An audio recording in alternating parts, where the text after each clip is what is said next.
Welcome back to the Crash Course Podcast. My name is Craig Crash Collins, joined as always by Brandon Scott, otherwise known as B. Scott. Well, it's the season finale for the podcast as we get ready to go on our hiatus. But before we do, we need to talk about the bowl games. We've got two Indiana schools going bowling.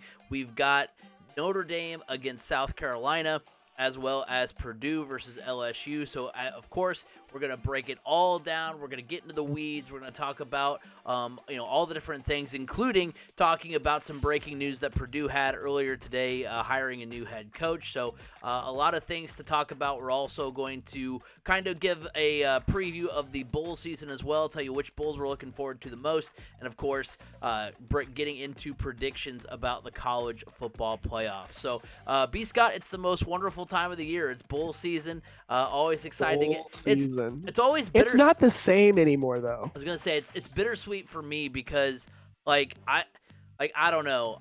I don't know if it was because I was just so much more of a college football fan when I was younger, and because it coincided with obviously winter breaks. Winter break. Yeah. You could just sit and watch football and all that stuff. But now you got other stuff going around, and you've got you're like, oh, the Tax Slayer, whatever, Boca Raton Bowl. It's not even the same names as it used to be when we were growing up. Like, I remember the Outback Bowl. I remember the it was the Outback, and there was the Capital One Bowl. Yeah. Those were the two big ones for the Big Ten to make it to, if you did not make it to the Rose Bowl. Right. And essentially Purdue is in one of those. It was the old I want to say Capital One Bowl. It was the Capital One Bowl, yeah. Yeah. In Orlando. Yeah, I remember, the Alamo Bowl is one that I looked forward to every year. Loved the Alamo Bowl. Of course, my first memories of the Alamo Bowl were Drew Brees marching it down the field against K-State, in which people don't remember. That was actually Purdue's second consecutive trip to the Alamo Bowl. They had beaten Oklahoma State the year earlier, prior to Brees taking over as quarterback. So people forget about that one. But no, for me, the bowl season has changed significantly, and there needs to be a change with it, because we are seeing so many players that have they have chosen to go into the transfer portal, so they won't be playing, or they're choosing to opt out of playing in a bowl game to either prepare for the transfer portal or prepare for the NFL draft. And we used to see it just very minimally with guys that were, hey, look, I'm a lock to be a first round pick. I don't want to risk it. Okay. Totally get it. You don't want to risk it. That's fine. And that's only been here in the last few years. But now it's like, hey, look, I think I'm going to be drafted. I don't know which round, but I'm going to opt out because I'm good. It's like, what? So I feel like a lot of bowls have lost the oomph behind it because of this opt-out business. And I actually heard somebody state the best way to fix it is put the bowls at the beginning of the year and have them be like in college basketball. You have these non-conference tournaments or big events that are not NCAA sponsored events, which bowls aren't either. And you can match teams up comparatively to their record the previous year and their regions, stuff like that. I feel like you would get more of a draw, and you're going to get every player to play in it, because also that does set up then teams like, hey, look, I want to build my resume once the playoff expands. This is the best way to do it. So then all we really have to think about at the end of the year is conference championships and an expanded playoff. And we're not inundated with meaningless games that players are sitting out of. Yeah. And even with coaching changes, you're not having full coaching staffs. Like Purdue is a skeleton crew that's going to go to Louisville after the game. So it's like what's, I don't know. It's hard to get excited for bowls when you see all this type of stuff happening.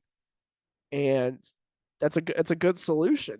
for it, is to push them to the beginning of the year as non-con matchups that can help build resumes. I do like it. The only thing I could say would be wrong with it is that the fact that like I mean, some of these schools love their cupcake matchups at the beginning of the year. They love. I mean, look. I mean, They're as not going much to be as important. as much as I am excited about maybe what Michigan can do in the college football playoff. I mean, their non-conference schedule this year was what UConn, Hawaii, and Western Michigan, something like that. Yeah, I mean, but IU's still going to get a team like Vanderbilt. So wait, so you're saying every Power 5? Every Power 5. Maybe. The only thing then is that like I don't think you're going to find, especially in the early fall, I don't think you're going to find a lot of, because I mean, remember, a lot of these bowl games they share sites with NFL teams, some with baseball teams, whose seasons will still be going on. Saturdays. You play them on Saturdays. It means bumping the end of the regular season a week. You have these games first week of the season, and then you go into your regular non-conference schedule, and then you go into your conference schedule, and then it's boom, conference championships, playoff. So you're having an extra game for everybody at the beginning, but I think you'd have to. And the matchups are just all based upon what your final record was the previous year. I know it doesn't award the guys that put up a good record, and you're going to have turnover, obviously, but it's still still allowing teams to field full. I mean, right now, like you have teams that they have a bunch of good players that put up a good record for them, and now they're all like, yeah, I'm opted out of the bowl game. I'm not playing in this meaningless game. But if the game has some sort of meaning to it, other than it just being extra practices for the young guys, swag bag, and getting to play in Orlando in the beginning of January, I mean, yeah, I mean, I do think they should still keep like around the college football playoff. They should still keep like the Rose Bowl, the like those traditional New Year's Day games, Sugar Bowl. They should still. But those would be a part of the playoff. Are they? That's what I'm saying. Yeah, I think so. I'm talking like the Tax Slayer Bowl. Well, yeah, I know you're talking about those games. I'm talking about these lower level ones. The old BCS ones, still keep those a part of the playoff, because eventually those old BCS ones are not going to be ones that teams just qualify for. They're going to be like the semifinal matchups for the college football playoff. Right. So it's not going to be just a Penn State versus Utah in the Rose Bowl in the future. It's going to be whoever wins this region versus this region playing for a spot in the national championship. And that's why I'm saying take these meaningless bowls like the Tax Slayer, the Pinstripe, the Duke's Mayo, the Cheez-It Bowl, move them to the beginning of the year as like these non-conference matchups that can draw in sponsors, that can, we can still treat them like bowls. It's that thing. It's there to kick the season off, and then you can have some of your bigger ones like the Cotton Bowl or whatever you want it to be for some of these higher up teams. So you're going to be seeing these week 1 matchups of like Alabama versus Ohio State that are going to be set up already for you. And you're not going to have to suffer through week 1 of Alabama versus Troy or Ohio State versus Toledo. There's going to be very big, intriguing matchups at week 1. And then we get to see them all again at the end of the year. Because really, when you think about it, the people that are tuning in are only going to really, the nonchalant fans, the people that are just, not the you and I. You and I will tune in for it. Right. Obviously. But the people that are just like your casual fan, they're tuning in New Year's Eve for the playoff. And then they're tuning in again a week later for the national championship. So let's give them something more to, and a casual fan also tunes into a lot more games week 1 because they're excited for football to be back. So give them more marquee matchups week 1, and then give them what they really want to see just at the end of the year. Yeah, I mean, you already kind of see a kind of a concept along those lines with like the Chick-fil-A kickoff and stuff like that. So it would Right. be a good, interesting concept for sure. But let's go ahead and take a look and dive in here as we, like I said, have two Indiana schools going bowling. It'll all get started on December 30th as far as the Indiana schools go. The Tax Slayer Gator Bowl, number 21 Notre Dame 8-4 on the year versus number 19 South Carolina, also 8-4. The spread has Notre Dame as 2.5-point favorites. Then, of course, on January 2nd, you've got the Cheez-It Citrus Bowl, number 17 LSU 9-4 against Purdue, who is 8-4. The spread has LSU as 9.5-point favorites. So let's go ahead and go in chronological order here, Cron Pod style, and talk about the Gator Bowl and some storylines going into it. First, the biggest storyline for me heading into this Gator Bowl matchup between Notre Dame and South Carolina is the fact that quarterback for Notre Dame, Drew Pine, enters the transfer portal. He was the guy on the roster. We've seen Notre Dame, at least early in the year, have a couple of quarterbacks vying for it, but really over that stretch run of the year where Notre Dame really started to hit their stride, Drew Pine was the signal caller. This is an Irish team that on the one hand averages 200 yards per game through the air, which is 106th out of 131 of the nation, so not a team that's really prolific passing. So you think, okay, not losing a whole lot there. But still, on the other hand, Tyler Buckner, their backup, is thrown for just 378 yards on the season. He's got no touchdowns, 2 interceptions. He went 18 for 32 for 201 yards and 2 picks in the loss against Marshall earlier in the year. And he was 10 of 18 for 177 yards versus Ohio State week 1. I mean, the Irish are top 5 team in terms of rushing offense, but how one-dimensional they're going to potentially be with not only Pine gone, but some of the other playmakers they have gone as well.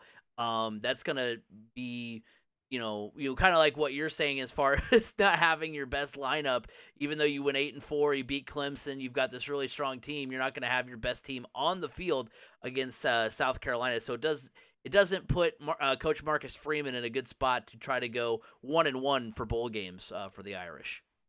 Yeah, but I'll tell you one thing that does help him is the fact that South Carolina quarterback Spencer Rattler has put his name into the transfer portal and will not be playing in this game. So that is a big, big, big factor for the Fighting Irish going into this game. I mean, look, Notre Dame, their defense was what was going to lead them all this year, and that's not going to change.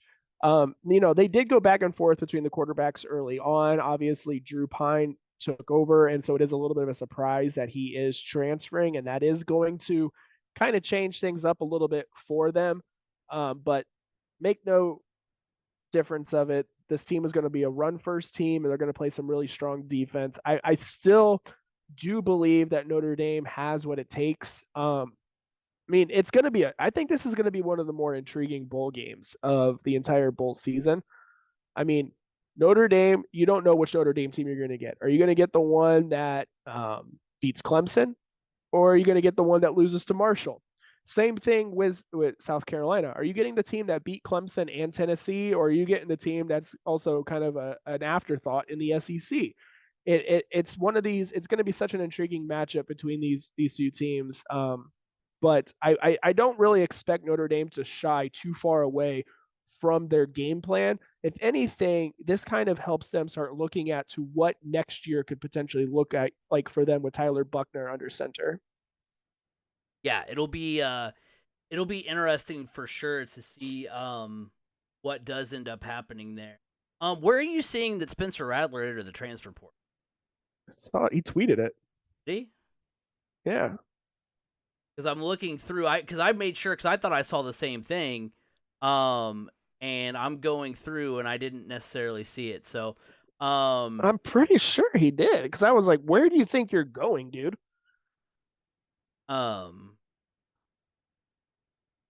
When I saw that, because I know, I mean, a lot of people have been talking because originally one of the coaches that was. Well, Yeah, you quick do look. that. That's how. Go ahead. Well, will you look that up? I'm going to give, because he's the reason why is because I mean, there's an article that came out a day ago from NBC that says a quick look at South Carolina and Spencer Rattler before Notre Dame focuses on them. Right. That's what I was seeing ones that was like, because I thought I saw the same thing and it said he's gonna play, he's gonna play, he's gonna play. It's every article that I saw. So maybe he said he's going to go into the transfer portal after the bowl game. Maybe. But regardless, I mean I guess even that makes him even more so my player to watch for the game, because that's why I was so like double checking everything, because Spencer Rattler is my impact player for the South Carolina squad, because you mentioned it. What team are we gonna get? From either of these teams? I mean, like you mentioned, it's a South Carolina team that beat Clemson and Tennessee at the end of the year, but overall was 8-4, and part of that, I mean, in those last two games, Spencer Rattler, in those upsets over number 5 Tennessee and number 8 Clemson, completed 72% of his passes for 798 yards, 8 touchdowns, just 2 picks. And he had a rushing touchdown in that game as well. But prior to those wins, when they are they would have been 6-4 on the season. He was completing 65% of his passes, only averaging 198 yards per game, and had just 8 touchdowns to 9 interceptions on the season. So, which Spencer Rattler are we going to get? If we get him, which Spencer Rattler are we going to get for the bowl game? Should he be playing? Because like I said, I'm with you. I thought I saw the article, which is why I tried extra super duper hard to make sure that the articles that I was seeing showed him as playing. But yeah, maybe he didn't. Maybe. Yeah, I'm not seeing him. I'm seeing. Okay, maybe he didn't. Yeah. Yeah. Okay, that is so weird because no, I'm with you, because I thought I saw too. I saw a tweet that he was entering the transfer portal. Maybe it was a 1-year anniversary. Like, hey, look, if it wasn't for this happening, South Carolina wouldn't won all these games. Yeah, but yeah, that's who my my impact player for South Carolina is Spencer Rattler, because if he's anything like he was those 2 games, the last 2 games of the year. Now, obviously, a lot less on the line as far as you're playing in a bowl game, sure, but at the same time, it's not a fellow SEC East opponent. It's not your arch rival. It's a Notre Dame team that, yes, is favored to beat you, but what team are we gonna get? And if Spencer Rattler is anything close to what he was in those last 2 games of the year, then Notre Dame's got a problem on there. Yeah, it's going to be interesting. I think that, like I said, to me, this is one of the more exciting games to watch as far as the bowls goes. I think this one is a very evenly matched, and these are 2 teams that could potentially be on the rise for next year. Oh yeah. Do you have an impact player for South Carolina? Well, I mean, since he's there, I'm going with Spencer Rattler. I mean, your offense has been in a lot of shootouts this year. You put up more points over what 2 of the best offenses in the country in Clemson and Tennessee. If you have your quarterback there and Spencer Rattler, there's no reason you can't do it against this Fighting Irish team either. So all signs are pointing he's still there, and I didn't think that was legit. So now it is going to be interesting. I do know this for a fact. His number 1 tight end did go into the transfer portal. So that will be an interesting factor because tight ends they're a quarterback's best friend. They're like the security blanket there for them, always there for the good check down. So that could be that's a key to keep an eye on.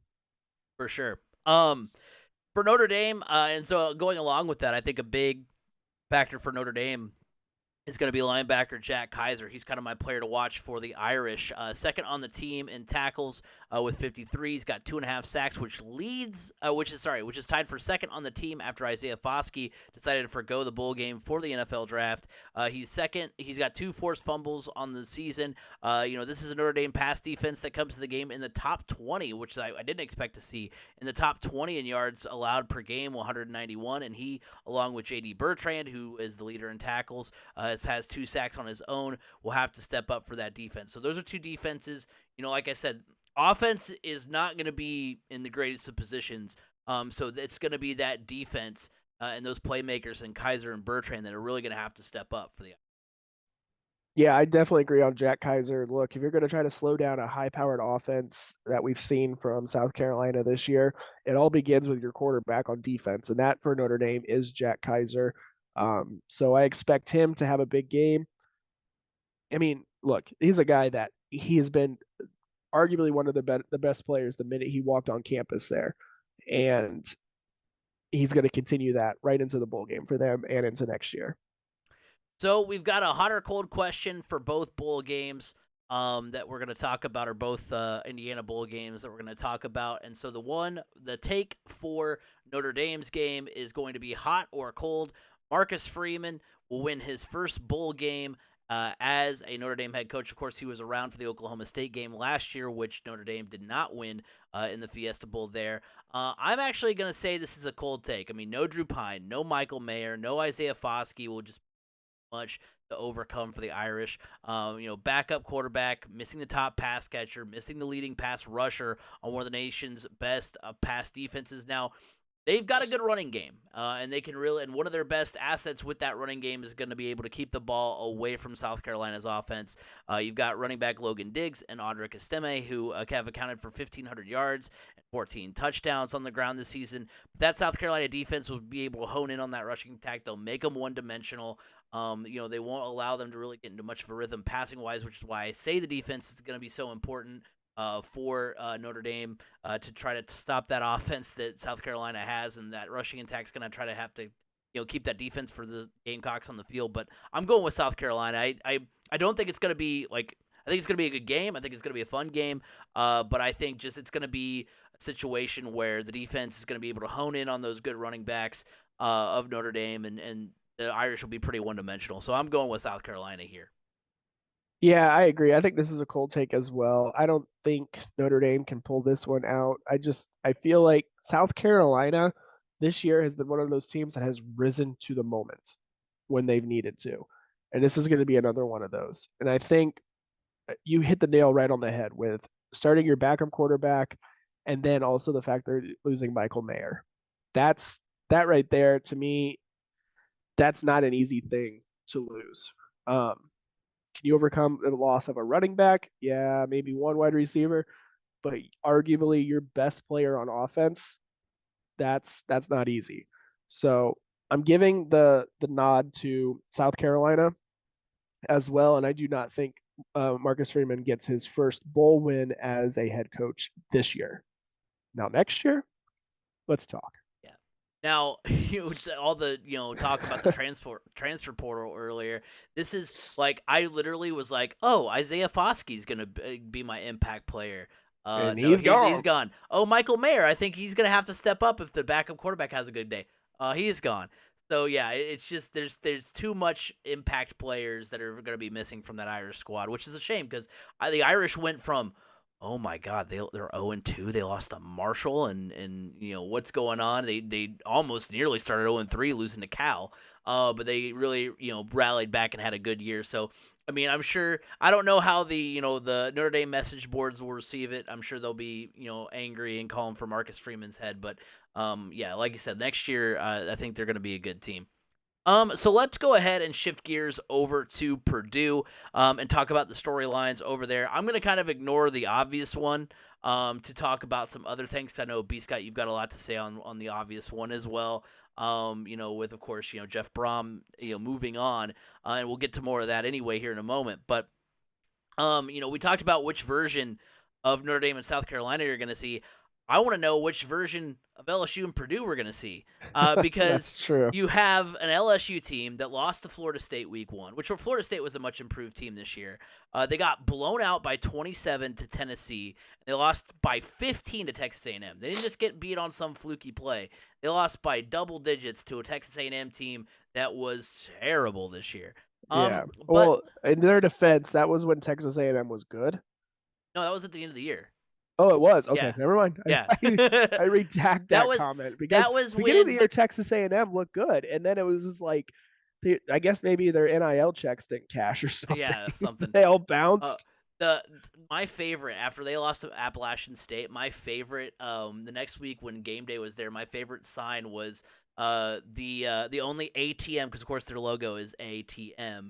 and it's like the only ATM that is good for $1.5 million because that's what Texas A&M paid Appalachian State to come and win in College Station. So that was pretty nuts. But yeah, no, it was at the end of the year, when I was thinking, okay, here's what the playoff committee is gonna do. They're gonna line up Georgia and LSU 1 versus 4 to hype up a semifinal matchup, and then I was like, well, they kind of screwed that all up with losing A&M. So because I was kind of thinking, LSU's going to get in if they win the SEC championship, and they kind of ruin their chances with a loss to A&M. But this is also an LSU team that blew out Ole Miss by 25 and upset Alabama in Baton Rouge. Then you've also, on the other hand, got a Purdue team that lost to Syracuse and Wisconsin, got dismantled by Iowa by 21. I know, the wind was crazy. You were there.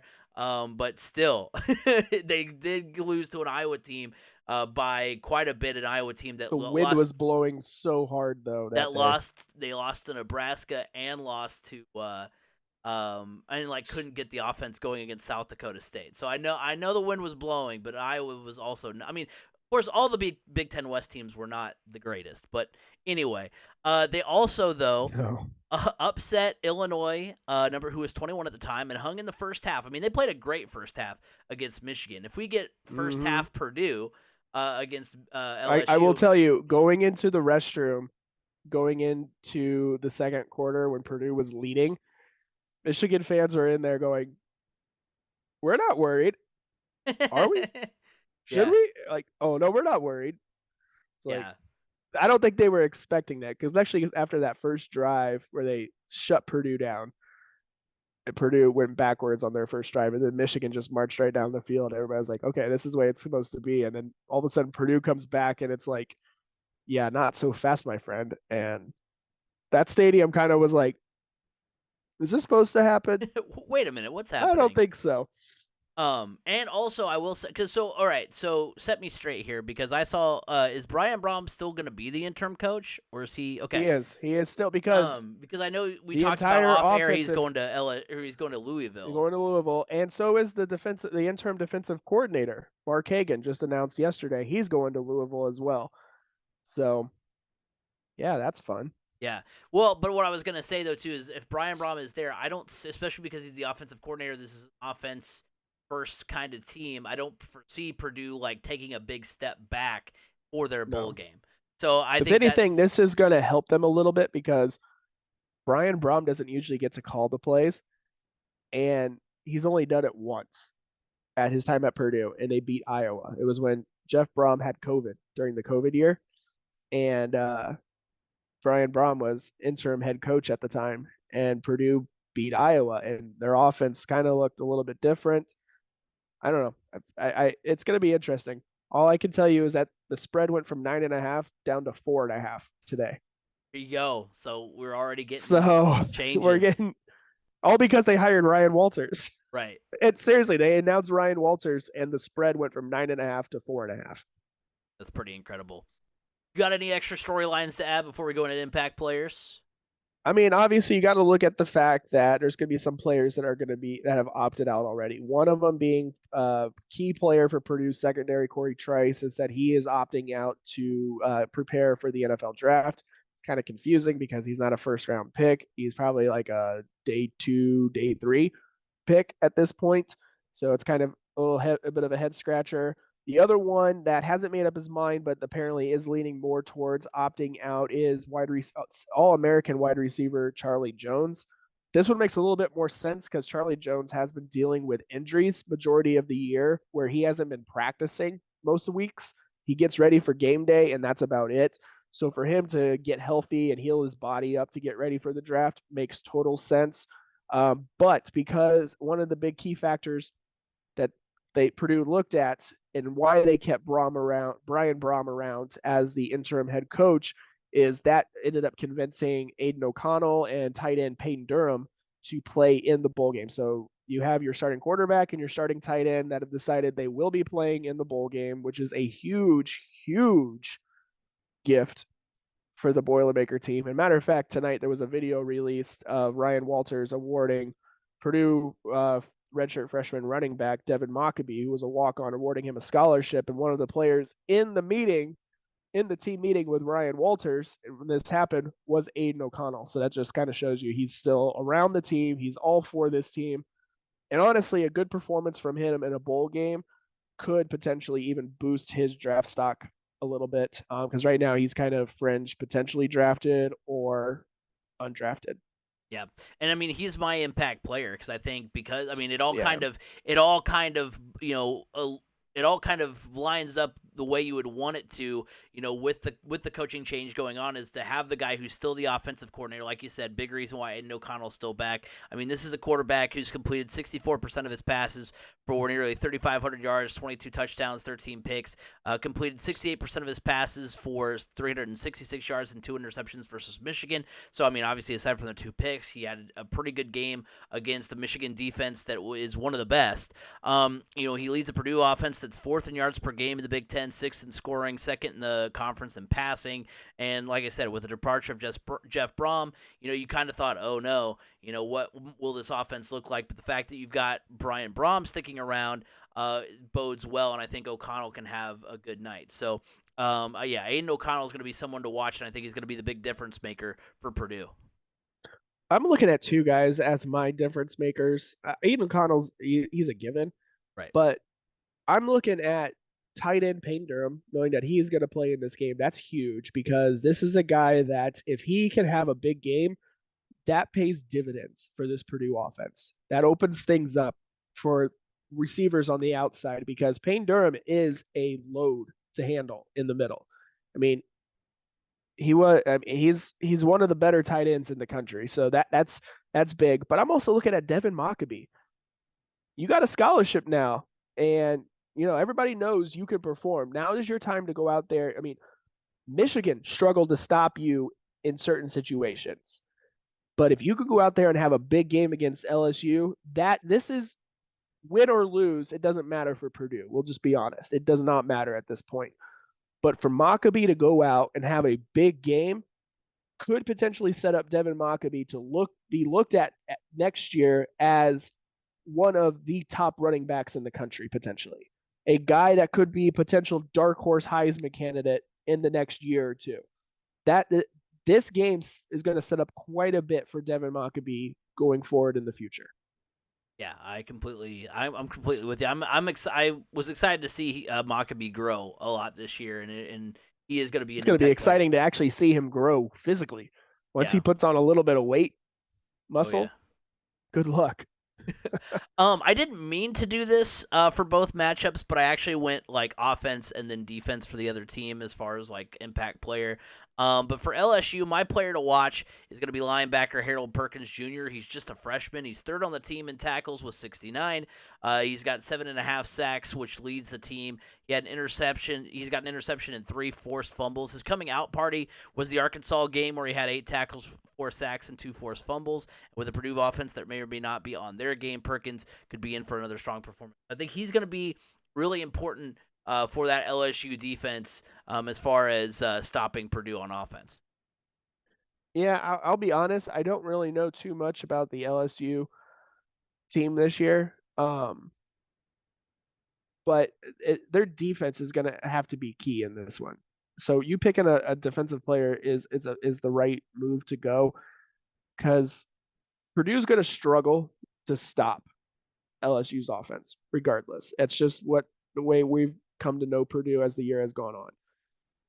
But if Purdue can hang with them offensively, then it's going to be a tough matchup. It's going to be a shootout.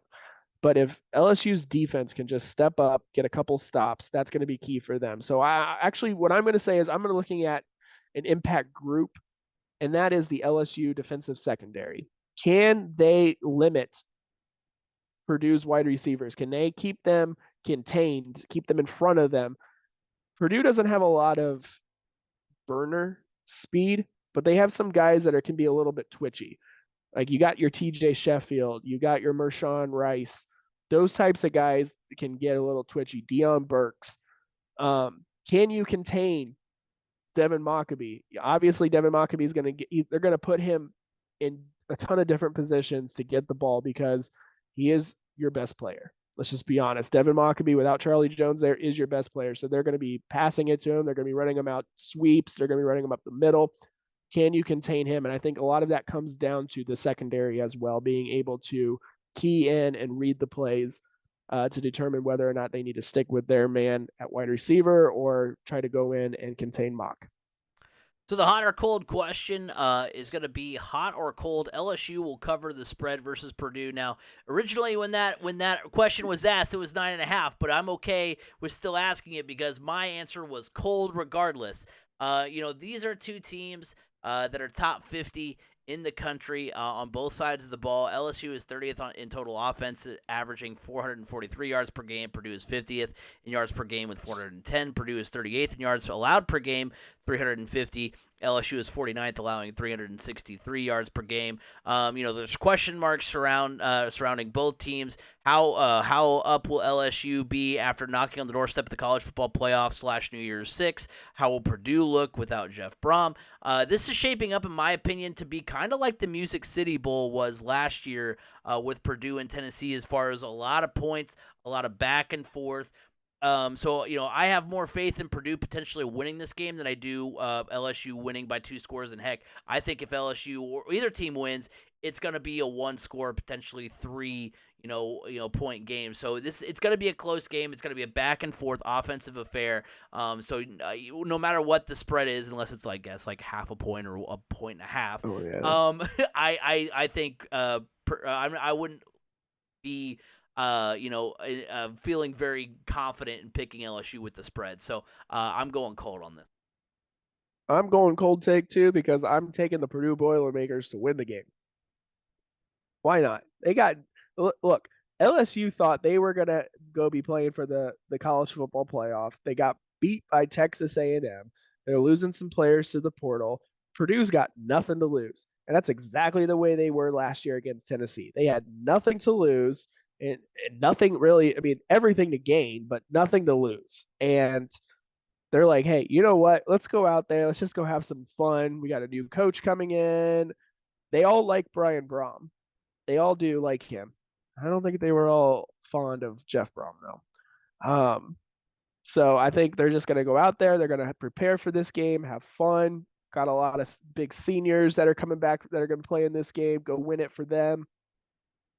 Purdue wins. So it's a cold take. LSU does not cover the spread. Now, you mentioned Jeff Brom. Real quick before we move on to the rest of the bowl season, I did want to talk about that a little bit. As far as doing a reaction to both the Jeff Brom leaving and the hiring of Ryan Walters. First of all, as far as Jeff Brom leaving, for me, it makes sense. I feel like every offseason we've heard rumblings of Jeff Brom to Louisville. And honestly, as the way it stands right now, the way the playoff is about to be, the way the conferences are, I think Louisville is a better job as far as like a competitive standpoint because it's gonna be easier to win with the with the college football playoff expanding to 12 teams in a couple of seasons and the ACC not being as deep as the Big Ten. Louisville has a legit shot to get there because now that Clemson's kind of taken a step back, I know we kind of want to see it for multiple seasons before we say that era is over. But I've heard experts say that, you know what, after you get past Clemson, the ACC is pretty close as far as talent level. We saw, Louisville was a little bit better even this season than they've been in years past. And also, Purdue's about to be the Big Ten East. Which means they're going to be playing. There's not going to. I don't know what you can't say they're going to be. We don't know what divisions are going to look like in the Big Ten. Well, they're doing away with divisions altogether. It's going to end up being the top 2 teams playing for the championship. So most likely we're going to see back-to-back weeks of Ohio State versus Michigan in the championship. Well, even then, I was even then, right. Like even in that scenario, Purdue would have to be in the top 15, top 10 to even be in a position which doesn't happen very often. So I think overall, as far as getting to a point of playing in the college football playoff and having a chance to get some better recruits and that kind of thing, I think that job just makes sense for Jeff Brom to take it now as best time than any to go ahead and take that job. So it makes sense to me. It stinks, but not super angry about it. Now, I will say though too, I am really excited about them getting Ryan Walters. He's named as the Purdue head coach. He played at Colorado. He was the defensive coordinator from 2018 to 2020. He was the defensive coordinator at Illinois the past 2 seasons. Illinois was first in points allowed per game and yards allowed in the Big Ten this season. So I think that's a good hire. I know that, I think Purdue fans may have wanted someone a little bit more, offensive in mindset. That's kind of what's been successful. A little bit more experience. You guys were not great history of hiring a defensive coordinator, i.e. Daryl. Because wasn't Daryl Hazel? Well, I mean, he was the head coach at Daryl State, Hazel.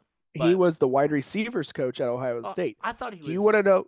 No, he coached wide receivers at Ohio State. Do you want to know who the last defensive coordinator Purdue hired? The last head coach that came to Purdue that was a defensive coordinator at one point in his career? Oh. I want to see if you can guess. Well. Oh man, I'll just say, Joe Tiller. Oh. He was a defensive coordinator in the early 90s. Was it the early 90s or late 80s? It was a long time ago, but defensive coordinator at Purdue. Yeah, I wouldn't have guessed that because I thought Joe Tiller was the offensive coordinator at Wyoming. He ended up taking that position. He became head coach there. He was head coach at Wyoming, and he brought his absurd idea of basketball on grass to the Big Ten, and it revolutionized football in the Big Ten. So, but yes, he was a defensive coordinator at one point in time, which isn't too surprising because when you look at his teams, the defenses were pretty good. Yeah, that is true. He started the den of defensive ends. He had like Roosevelt Colvin, Aiken Odell. Just the list goes on and on. So, just saying. Yeah. I saw that and I was like, oh, I did not realize Tiller was a defensive coordinator. Yeah, I wouldn't have guessed that either. But yeah, I like the hire. I think coming around to it. Yeah, I do like it. I think, I mean, yes, I know we texted about it. You mentioned off air that Purdue beat Illinois. This is a defense that couldn't stop this is a defense that couldn't stop Purdue this year. But also, I mean, this Illinois defense played strong against Michigan, which is also the team that Purdue held in check for a little bit of time. So, I mean, I think it's good. Illinois has gotten better. I mean, the fact that Illinois was first in the Big Ten as far as points allowed and yards allowed per game, Illinois wasn't in position to go to the Big Ten championship before losing to Purdue. So there's some things to like about it. I think going that different direction, I mean, you're going to, no matter how the Big Ten looks, your defense is going to have to be more improved if you're going to get anywhere close to where you just were a couple of weeks ago. So I think he can be the guy that does that. And he's done some things. Obviously, the scholarship from Maccabee is really good. So he's doing things to win that program over. That was easy, though. That was easy. I mean, obviously, that was one of those things that Jeff Brom was going to have to do. But, hey, for that to be your first order of business as the new head coach, that says something.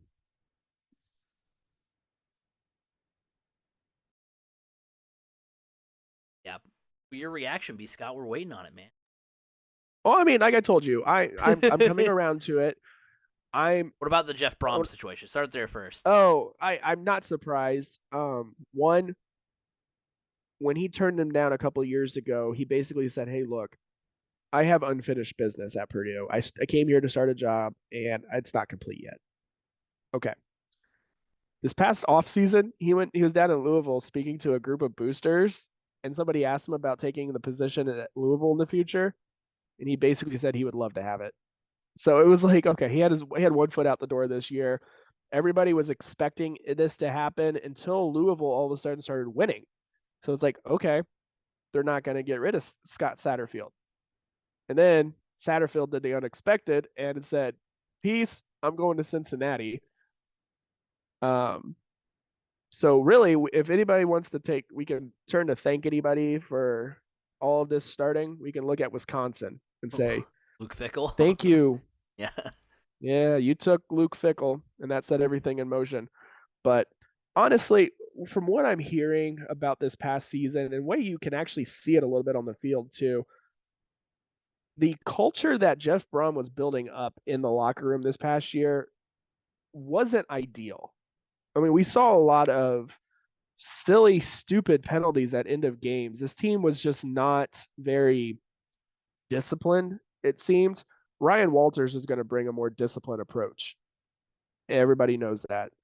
So that would be a good thing. But I mean, you saw this defense was really good to start the season. And then there was rumors that your two best defensive players, Corey Trice and Chris Jefferson, who are roommates, got in a fight in their apartment. And all of a sudden, Chris Jefferson just quit. He quit playing football. He quit the team, said it was to focus on his mental health, and just disappeared from the face of the earth. And you just heard a lot of inside stuff that was just like, okay, what is going on behind the scenes? So it was kind of like when Jeff Brom decided to leave, even when you're watching him coach this past year, he just didn't seem fully engaged like he had in the past. Like he literally had one foot out the door. So it was kind of a miracle that this team put together a solid season and got to the Big Ten championship when you kind of felt like everything was falling apart around that program. So I think this was the right time to make this move because you're losing a lot of players. You're going to have a very young team next year and a pretty tough schedule. I mean, look, you open the season against Fresno State, then you go on the road to Virginia Tech. I think Notre Dame's back on the schedule again next year, and you also are playing both Ohio State and Michigan. So it's not an easy schedule. It's going to be a rough season next year. So it makes sense to kind of start fresh when you know there's going to be a potential rebuild involved. So it's the right time. And apparently, Jeff Brom would have been happy at Purdue. But there's a lot of strings being pulled behind the scenes by other members in his family. His father, Oscar, and his older brother, or his middle brother, Greg, who is like a sponge, just a leech. Like literally, this dude has a job. His job was to just be around the football complex and fetch coffee and be just an errand boy. I don't know. It was all kind of shady, and he's already been guaranteed a spot at Louisville. And I don't know. It was just the way the things were run. There was only a few people that were within the decision-making circle of what people started titling Bromcorp, like Brom Corporation. And it caused a lot of internal strife with coaches. I mean, obviously, what, 4 or 5 defensive coordinators the past 4 or 5 seasons? Right. That doesn't bode well. And then you have a good offensive coordinator who was not allowed to call the plays. Jeff Brom called the plays. And I don't know. It was just a lot of things that if you really step back and looked at it, you were like, yeah, I'm kind of glad this circus is out of town. They came, they did what they were supposed to do, help get Purdue the ship righted, and they did. Now let's find somebody that can really connect with these players. And I think that was a big key in this interview process. And that's a big reason why they went with a younger guy, 36 years old, almost my age. I mean, just a few years older, like a year older than me. But he connects with the players. He understands them. They feel like they can connect with him. He's a good leader. I think this is the right move at this point in time. The more I look at it, when I first initially saw it, I was disappointed because there was a lot of talk of, especially from the athletic director, Mike Babinski, of big names, big splashes, taking Purdue to the next level, somebody with a lot of head coaching experience. And then there's rumors that Shane Beamer has thrown his name in the mix, and which apparently his agent did just to get him a raise. So there was a lot of things, and then all of a sudden for it to be Illinois defensive coordinator Ryan Walters, you're kind of like, what? And then you're like, oh, and it took you guys since last Wednesday to figure this out? Couldn't we have done that like 3 days ago? So yeah, I think the whole just how long it took was a big and then for only to be a defensive coordinator with no head coaching experience from Illinois was just kind of like a gut punch to some Purdue fans. Like a lot of like it was described, this is the most Purdue move ever. But the more you look at it, you go, it's really not. A young defensive-minded coach. All right, because I mean, I think the youngest coach that Purdue had hired recently was Daryl Hazel, and there was a guy that was just like he thought he was the smartest man in the room and decided he just wasn't going to do anything because he thought he was just that good, which he wasn't. Right. So I think this has the potential to be really good. Yeah. Next year's going to be rough. It was going to be rough regardless. But the future beyond that will be pretty good. Yeah, I'm excited to see what happens with the Purdue Boilermakers, and yeah, I think it was a good move. I like it, and so we'll see what happens. So before we get though to the rest of the bowl schedule, let's go ahead and hear about our friends of the show. First of all, from Anchor, the Crash Course Podcast is brought to you by Anchor. Looking to start a podcast but don't know where to start? Look no further than Anchor.fm. Anchor allows you to record and edit your podcast right from your computer or mobile device, and it will distribute it to other sites such as Apple Podcasts, Google Podcasts, and Spotify. On a budget, not only is Anchor completely free of charge, but will allow you to make your money from your podcast with no minimum listenership. Download the free Anchor app or go to Anchor.fm to get started. Anchor, it's everything you need to make a podcast in one place. Also, the Crash Course Podcast is brought to you by Eat Lunch and Board Game, heard weekly on Apple Podcasts, Google Podcasts, and Spotify, wherever podcasts can be heard. Board games build bridges. So the rest of the bowl games, we're going to do a quick bowl season outlook, talk about what we're most excited for, what games are the most intriguing, and give a preview of the college football playoff. And as far as bowl games I'm excited for, I don't know what it is, but I always get excited to see college football games played at baseball stadiums. I know that I'm a big baseball fan, obviously that probably plays into it, but it's just cool to see your favorite stadiums in a different way. Heck, I was geeked up when I got to call I can't remember who Speedway was playing, but Speedway played a game at Victory Field one time, and I got to call it, and it was super exciting. But, I mean, you've got the Fenway Bowl, Cincinnati versus Louisville, which I saw a TikTok that was Scott Satterfield should just stand in the middle of the two teams and call the plays that way because they have to be on the same side. Stand on the same sideline, so they should just stand in between them. You've got the Holiday Bowl at Petco Park between Oregon and UNC, the Pinstripe Bowl, Yankee Stadium, Syracuse, and Minnesota. So a lot of baseball stadiums being included. I think Oregon and UNC I think is going to be the most fun. I think of all the bowl games that maybe are non-New Year's Six, you've got Bo Nix versus Drake May. Those two quarterbacks going head to head, both prolific as far as passing and running the football. I'm still going to watch Oregon, love Oregon, even though they cost me a bet by blowing a 28-point lead. I still am all in on the Oregon Ducks. It's going to be a fun bowl season, but yeah, I think Oregon UNC is the one I'm most excited for. I'm actually going to say I'm most excited for the Louisville Cincinnati game. Yeah. I mean, it is so intriguing the fact that Louisville's old coach is going to be Cincinnati's new coach, and they're playing together and sharing a sideline. I think that's fun. I mean, the other one I'm looking at is obviously, like I said earlier, the South Carolina and Notre Dame game. I think that's going to be the most competitive. But I'll tell you the one I'm least looking forward to is the Pinstripe Bowl. Really? I can never get into that one. That one's just the weather's always super gross. And the fact that one of the teams you're bringing in is from New York. Syracuse is going to be are you kidding me? We just get to travel just a few hours south. Not only that, come on. But you're going to not only make us go a few hours south, but you're also going to take us out of our dome in the middle of in the middle of December to play Minnesota. In the Pinstripe Bowl. And those Gophers are just going to be rowing the boat no matter what the weather is. So, that's the one I'm glad Purdue won enough games to avoid. That's the one you just don't the joke was always in the Big Ten. You don't want to end up in the Quick Lane Bowl or the Pizza Bowl, whatever it is in Detroit. Yeah, the Little Caesars Bowl, yeah. I'm it's Quick Lane now. It used to be Little Caesars. Yeah.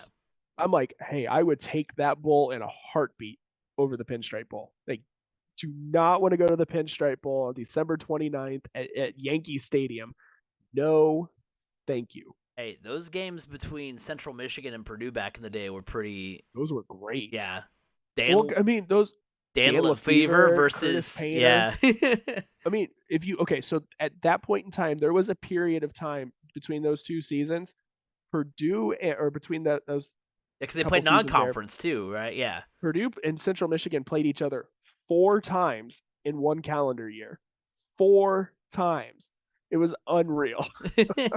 But it was like they became our biggest rival. Yeah. Because they were good. I mean, Dan Lefevre was, we all know this from our time in the MAC as well. Dan Lefevre was legit. And then him and Curtis Painter both ended up on the Colts roster at one point in time. So, yeah. Hey, another thing about the Purdue search, this is from what I texted you. This made me think of it, just going back to our days in the MAC. But I texted you when I heard Shane Beamer was a potential, and I said, hey, it looks like the old Ball State coach could be coming back to the state of Indiana, Pete Lembo, who's on the staff at South Carolina with Shane Beamer. And to me, that was the most exciting part, because when Purdue fired Danny Hope when Purdue fired Danny Hope before they hired Daryl Hazel, Pete Lembo was actually one of the guys I was really hoping Purdue would have gone after. Oh yeah, he did great things at Ball State. I mean, before Ball State, and I even wrote that on the message board on the Purdue message board when people started talking about Shane Beamer. I said, hey, Pete Lembo's on his staff and he's got Midwest ties, and he built quite a program when he was at Ball State. Well, I mean, it didn't stay that way for a while. Yeah, I was gonna say that's the only time that I can remember. I've lived in Muncie my whole life. That's the only time I can recall them being like consistently good year over year, as far as just like, because even they won the MAC championship and went to and won a bowl game for the first time just a couple of years ago, and now they go 5-7.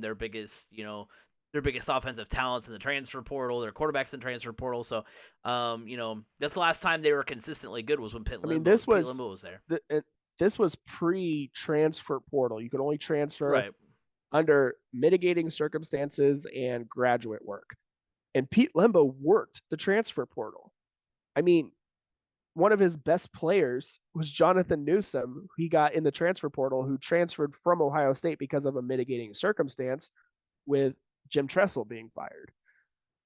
And he came into Ball State and was played out there like a man among boys. Yeah, he was a monster. That's what got him drafted, and he played for the Colts for a while. Talk about a career wasted. But there was a lineup at one point that had, I think, a guy named Brandon something, a defensive lineman from Notre Dame who transferred in for graduate work. They had Tony. Oh my gosh, what was Tony's name? He was a running back from Tennessee. I know who you're talking about. I don't remember his last name. Horrible. He wasn't horrible. He was lazy. He was in SportsLink with me, but he was lazy. That was his issue.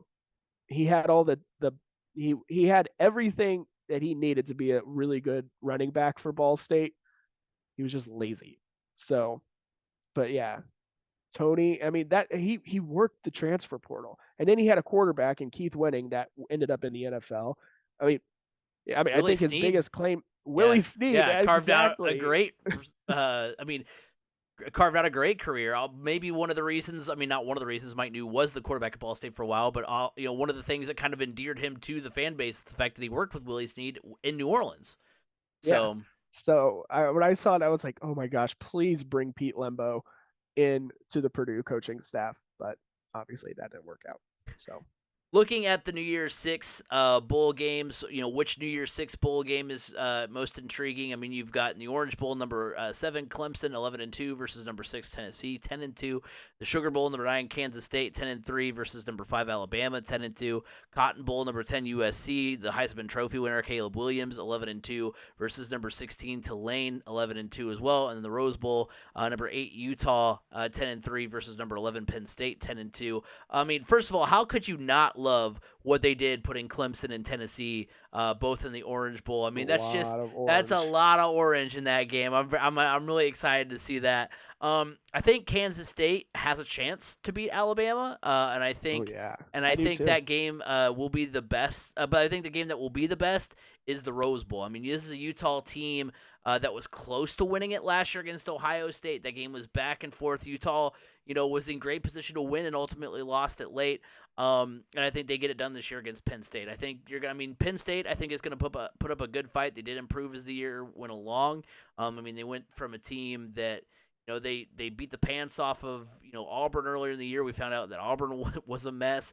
But they hung in with Ohio State. They played strong against Michigan in the first half. They blew out, the teams they were supposed to blow out late. So I think that the Rose Bowl is probably going to be the most intriguing, the best game of those New Year's Six. So for me, I'm actually going with K-State versus Alabama. I don't know. Just watching K-State in the Big 12 championship game, I became a huge fan. I did. I mean, Chris Kleiman's got himself quite a program over there now. And to do what they were able to do against TCU, I thought, okay, TCU is going to run away with this thing. I think we both almost thought that one. But for K-State to come in there and basically K-State was one of those, they had nothing to lose in that game as well. And TCU had everything to lose. So it was very interesting. And I think that mindset is going to transfer over to this bowl game because Alabama is like, man, this isn't us. We need to be in the playoff. We don't play in New Year's Six. We play in the playoff. But what's funny is a K-State team had that same thought many years ago in 1997 when they thought they should be playing for a national championship and not playing in the Alamo Bowl against a lowly Purdue team. Purdue came out and beat them. I think the same can happen this year with Alabama saying, look, K-State's beneath us. We need to be playing up there with the big boys for the national championship. And, first off, also Alabama's lost some players to the transfer portal. So that's going to be a factor for them. And I just don't think Alabama is quite the same Alabama as we've seen. Okay, yeah, the talent's just not as good. Okay, that's one thing. But I'm just thinking motivation. I don't know. They just haven't had that same aura to them that they've had in the past where you're like, man, these guys are just bigger and better. And no matter what you do, they're always going to be bigger and better than you. I don't get that same feel from Alabama. They don't carry themselves that way this year. And so I think K-State's going to come in with all the confidence in the world and just going to play loose. And I'm just really excited about this one because this could be a game that potentially knocks Alabama from a pedestal down to where Clemson is right now in a world that we're not consistently making the playoff anymore. We're still good enough to make the New Year's Six, but we're now one step below that top four.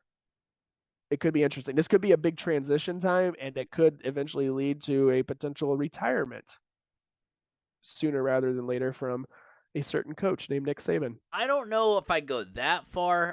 He's not going to retire because of this game, but it could start putting those wheels in motion. It could, but also you got to consider that the college football playoffs is about to go to 12 teams, and one of those things where I've been like, why do all the experts not want to see 12? Because that almost ensures that every year Alabama's going to get in. So why do all these pundits like, you can't put 12 in? Well, why not? Your favorite team is going to get in every year. So, but yeah, this is actually my biggest upset of the bowl season. I think is going to come here. Number 9 Kansas State over number 5 Alabama. I mean, first of all, if you want your wacky stat for the day, Alabama is 1-3 in Sugar Bowls under Nick Saban. They lost to Utah in 2009. They lost to Oklahoma in 2013, and they lost to Ezekiel Elliott and the Buckeyes in 2014 in the college football playoff. 73% of fans pick Alabama to win, and the expectation will be that the Tide, like you said, will be pissed off. They're not playing for you.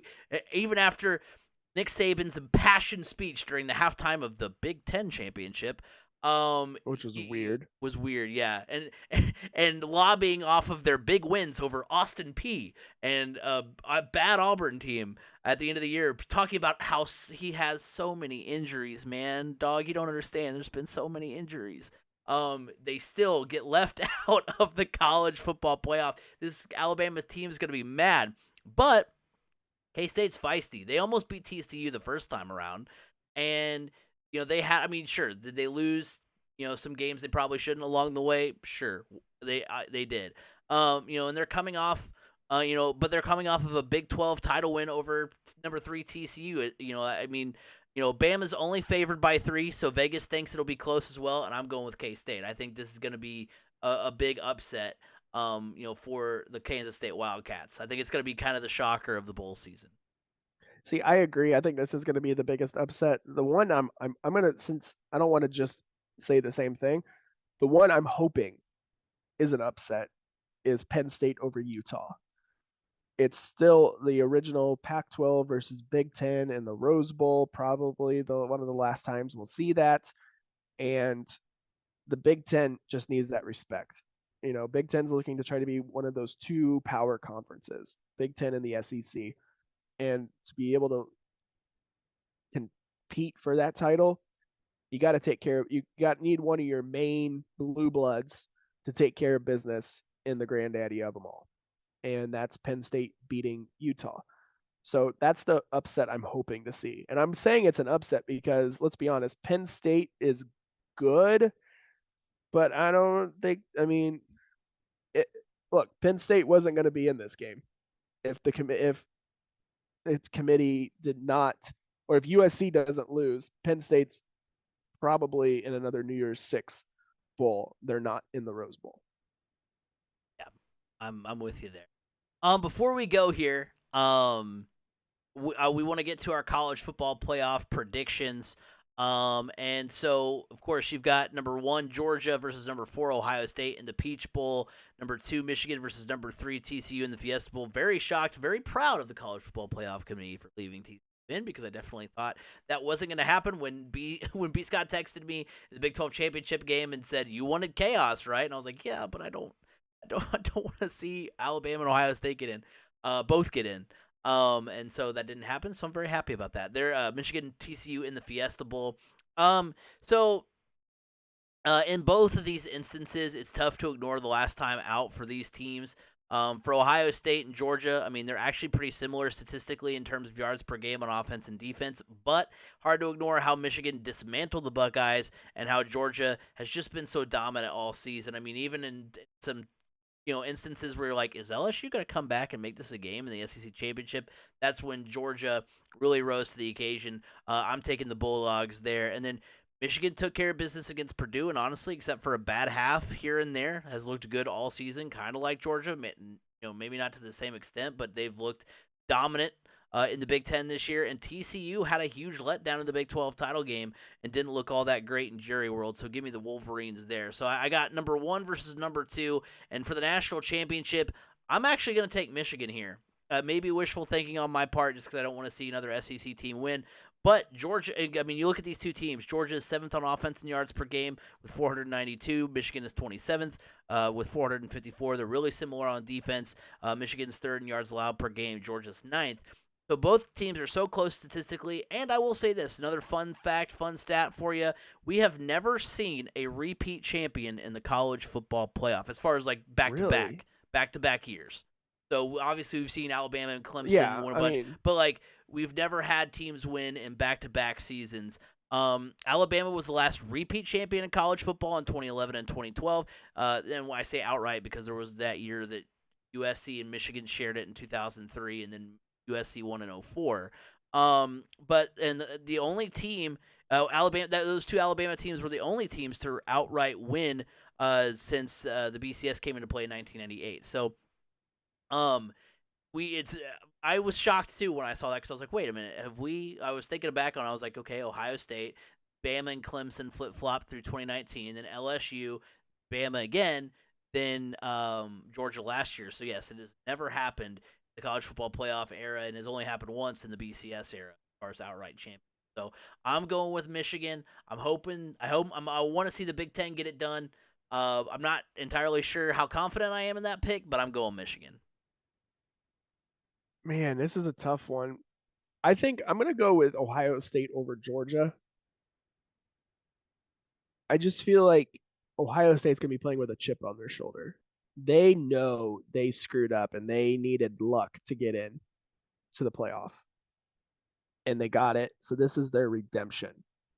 And typically after we've seen Ohio State drop a game, they come back and they go on a tear.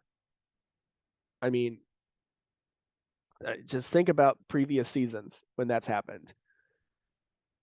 I do wish we would have seen Jackson Smith and Jigba actually come back this year. Could you imagine Jackson Smith and Jigba on one side and Marvin Harrison Jr. on the opposite? Good luck trying to cover that. Because guess what? You got Emeka Uboka in there as well. So, yeah, have fun with that. But unfortunately, Jackson Smith and Jigba said he's declaring for the draft and he's not going to play like he did all season. But I just feel like Ohio State's going to play with a chip on their shoulder. And this is kind of reminiscent a little bit of Ohio State in the first college football playoff, if you ask me, where chip on their shoulder, nobody's expecting them to do anything. They had to all have a bunch of certain things fall their way to get in. Same thing. And then I am going to have Michigan over TCU. TCU showed vulnerabilities, and Michigan's going to capitalize on those vulnerabilities. Michigan's defense is the real deal. This Michigan team is good. Blake Corum's not playing, obviously. That does hinder their offense a little bit more. But, man, that Michigan defense is for real. Those guys are big. Trust me. I saw them firsthand this year, just a few weeks ago, and they're big. They're good. They're fast. So I have a national championship matchup of Michigan versus Ohio State. And you know what? I'm going Ohio State. I was feeling it. I was like, I think he's going Ohio State here. I mean, why not? Yeah. Why not? I mean, anything can happen. I think it's one of those things where like once you get to that championship, it's just kind of a coin flip. I mean, it's like I said, it reminds me so much of the first college football playoff. Nobody expected Ohio State to make any noise, and then they went on and won the whole thing. Now, obviously, there's no Ezekiel Elliott walking through the door anytime soon, and that's a big problem for Ohio State's run game. But you got Marvin Harrison Jr. this time. I was gonna say you've got plenty of other talented players on that roster, so it'll be interesting to watch. I'm excited to watch the college football playoff this year. But that will do it for this week's edition of. That'll do it for this year's edition of the Crash Course podcast. We're gonna go on our hiatus. Remember, you can like us on Facebook, 3C Media. Go to our Twitter page at 3C Media Sports. Go to the YouTube channel if you're not already there. Hit subscribe, ring the bell. Go to our TikTok if you're not already over there. Give us some love over there. You guys have been amazing. A lot of good growth this year, and I'm really excited about that. And remember, you can listen to us every week on Apple Podcasts, Google Podcasts, Spotify, wherever podcasts can be heard. You can hear the Crash Course podcast. Basically, the plan is going to be this: no podcast and week-to-week podcast until 2023. And then sometime towards the end of the year, we'll have the Best of 3C Media podcast go out. So make sure you're locked into that. You can find me at Crash Course FM on Twitter. B. Scott, where can they find you? You can find me on Twitter at Brandon_Scott87. Like I said, it was a fun year. Excited for these bowl games. I hope you guys enjoy your bowl season. But until 2023, have a good one, everybody.